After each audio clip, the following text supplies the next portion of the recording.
I looked at the guy and I said, you know, you have to ask for free agency for people who have a right to change their beliefs if they want to. You can't go change them for them. And he said, well, if I'm them and they're me and we're all part of one, then I can just give my permission and I can change them. And I said, you know, we're all part of each other. We're all part of one like this, you know, one like this instead of like this. And he said, I found that it works. I said, well, fine, I'm glad it works. In that case, let me change you into a dog. He said, no, I've downloaded myself that God can give me anything that he needs to for me to learn in the highest and best way without having to get consent from me or anyone else. I said, great, I really think I can change you into a dog.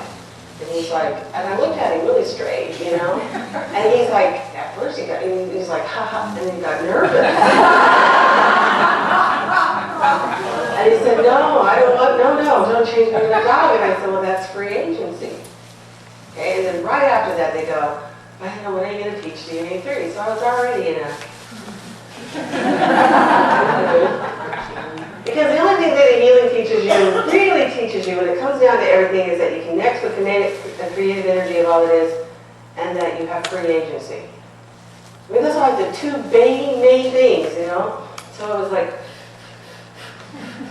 And so somebody raised their hand and said, Vianna, when are you going to teach DNA 3? And I said, you know, I'm going to teach DNA 3 when I bring myself out of a coma or bring someone back from the dead.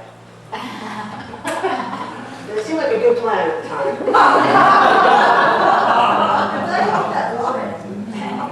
gotta be careful what you say when you start playing with your brain. And so I go to Rome and I go into a coma. Okay? Well, I'll tell you about the coma when we get to comas, and you know, we will cover that. But I didn't know I was in a coma. Okay? I did. And I did hear my husband. I did. Doesn't mean that everybody that is in coma still can hear everything. Yeah, I actually can understand Italian a lot better now. It's true. Yeah. And it was like a horrible experience for me. It was just really horrible. You know, I woke up naked, tied down to this bed in Rome, and you know, from a coma, and I'd lost time. I'd lost days. You know, I was trying to figure out where I was, and I'd lost more than 3 days. I'd lost memory from like a week to 2 weeks before, and I was confused. But something really interesting happened when I got in that coma. Some bizarre stuff, but one of the things that happened was I ran into this really weird spirit, and he told me that if I went to the light, I would become the light. And I said, that's okay, because I'm not going there, I'm coming back. And I knew I was coming back as soon as I heard Guy in my ear. Even though I wasn't in my body, I could hear Guy. And he was saying, please don't leave me, Vianna. Please come back. And you know, I decided I wasn't going to leave him. And the spirit said, you have to go. You're on a time schedule. You have to go. And I said, don't give me that crap. I know I can die anytime I want to and still end up at the same time in the next place, okay? And so if you go back, you won't be able to move your legs. And that's not true. You won't be able to see. That's not true. You won't be able to hear. That's not true.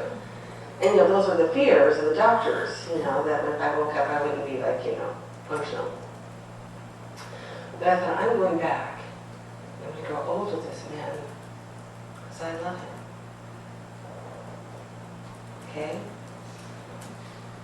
So I came back, and it was really hard coming back. The first couple hours were fine. I was really psyched I came back from a coma. And then the pain came in, and it was unbelievable pain, and it was an unbelievable physical drain, and really hard on my body to recover.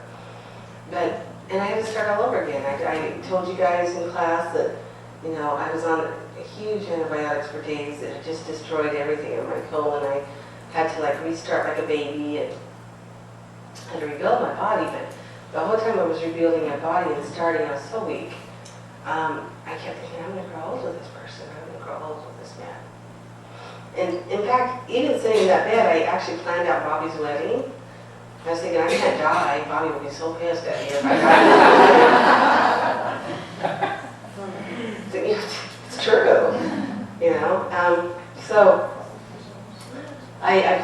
her wedding, I thought if I could do anything I want, I would grab that one singer I heard in Australia and I'd bring him to the wedding. If you guys know, Bobby just got married, and I actually had that singer that I met that one time in Australia actually come to sing at the wedding. It was just really strange. Woo. Miraculous thing. But anyways, something really bizarre happened.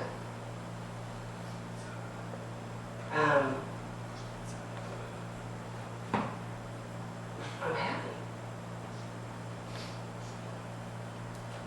I'm happy. I'm happy to be alive. I'm happy. I mean, every cell in my body is happy. You know, I still make decisions. I make things to do what's right for me in my life and my business, but I'm really, truly happy. Because at that moment, when I was like leaving, I realized that the most important thing in my life was that man that said, please don't let me come back. No kidding. I didn't think about leaving you guys in Theta Healing. Sorry. You know? I thought about being with this person and living my life with this person. And I thought of my children and that I would watch them grow. But it wasn't like I was living for my children, and it wasn't like I was just living my life. It was like, you know what, you guys, this is not a dress rehearsal. This is life. Now, everybody acts like they have all this time in the world to do this or that, or to whine and complain, but you know what? This is it. This is it. This is